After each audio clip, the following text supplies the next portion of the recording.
ملا نصیر الدین کے پاس ایک لڑکا آیا اور ان سے پوچھا، ملا صاحب، میرے والد کی آج جمعے کے مبارک دن وفات ہو گئی ہے، اگلے جہان میں ان کے ساتھ کیا سلوک کیا جائے گا؟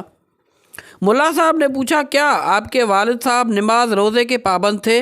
لڑکے نے کہا، نہیں، نہ وہ نماز پڑھتے تھے نہ روزے رکھتے تھے، مگر خوش قسمتی سے جمعے کے دن فوت ہو گئے ہیں۔ ملا نے دریافت کیا، عیاشی تو نہیں کرتے تھے؟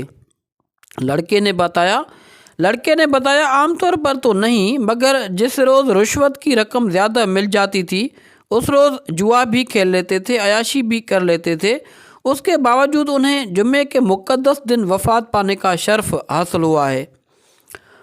ملا نے پوچھا، کچھ صدقہ خیرات بھی کیا کرتے تھے؟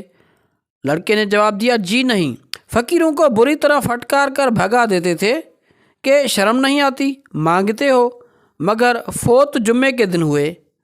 ملا بولے، عزیزوں، رشتہ داروں اور محلے والوں کے ساتھ ان کا کیا سلوک تھا؟ یہ سوال سن کر لڑکا جھلا گیا، کہنے لگا، جی وہ تو پورے محلے میں لڑاکا اور جھگڑالو مشہور تھے، سب ان کو دیکھتے ہی ادھر ادھر ہو جاتے تھے، مگر ملا صاحب، میں صرف اتنا جاننا چاہتا ہوں کہ میرے والد صاحب جمعے کے متبرک دن فوت ہو گئے ہیں، ان کے ساتھ اگلی دنیا میں کیسا سلوک کیا جائے گا؟ ملا صاحب نے اسے پیار سے سمجھاتے ہوئے دلاسا دیا، بیٹا، جمعے کے دن تو انہیں کچھ نہیں کہا جائے گا، مگر جیسے ہی ہفتے کا دن آئے گا سارا حساب کتاب بے باک کر دیا جائے گا۔